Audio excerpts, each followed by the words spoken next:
মানিকগঞ্জে বাউল শিল্পীদের উপর হামলার ঘটনায় এখনো কোনো মামলা হয়নি।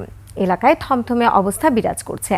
ঘটনার পর থেকে এলাকায় নেই বাউল শিল্পীরা। পুলিশ বলছে কেউ অভিযোগে দিলে আইনগত ব্যবস্থা নেওয়া হবে।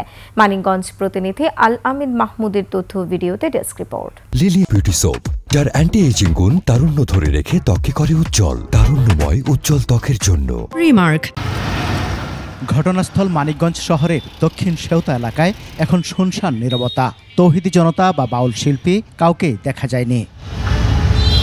আল্লাহকে নিয়ে কটূক্তির অভিযোগে বাউল আবুল সরকারের ফাঁসির দাবিতে রোববার বাসস্ট্যান্ড এলাকায় বিক্ষোভ মিছিল করে তৌহিদি জনতা। পরে তারা দক্ষিণ সেউতা এলাকায় শহীদ স্মৃতিস্তম্ভের সামনে সমবেত হন।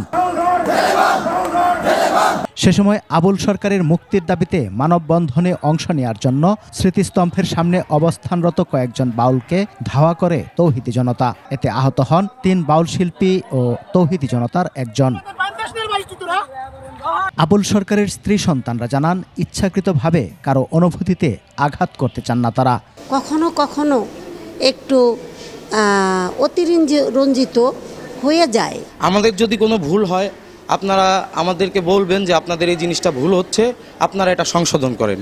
আর তৌহিদি জনতা বলছে, বাউলদের গানের বিরুদ্ধে নয়, গানের নামে আল্লাহ ও রাসূলের অবমাননা মেনে নেওয়া যায় না। তারা গান বাজনা করবে, তাদের গান বাজনা নিয়ে থাক। তারা কিন্তু কেন আল্লাহ এবং আল্লাহর রাসূলকে নিয়ে কটূক্তি করবে? কেন তারা খামাখা আবল তাবল কথা বলবে? এটা উচিত নয়। বাউলের ভক্তবিন্দু লোকে ছিল আমাদের উপর আক্রমণ করার জন্য।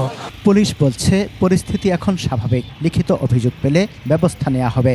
আমরা উভয় পক্ষের সাথে কথা বলেছি। এখন পরবর্তী আইনগত প্রক্রিয়া গ্রহণ করার জন্য আমরা তৈরি আছি। আমরা লিখিত অভিযোগ পাওয়ার সাথে সাথে মামলা গ্রহণ করে এটার বিরুদ্ধে আইনগত ব্যবস্থা গ্রহণ করব। বৃহস্পতিবার মাদারীপুরের একটি গানের অনুষ্ঠান থেকে গোয়েন্দা পুলিশ আটক করে বাউল আবুল সরকারকে। সমর ইসলাম, 21 টেলিভিশন।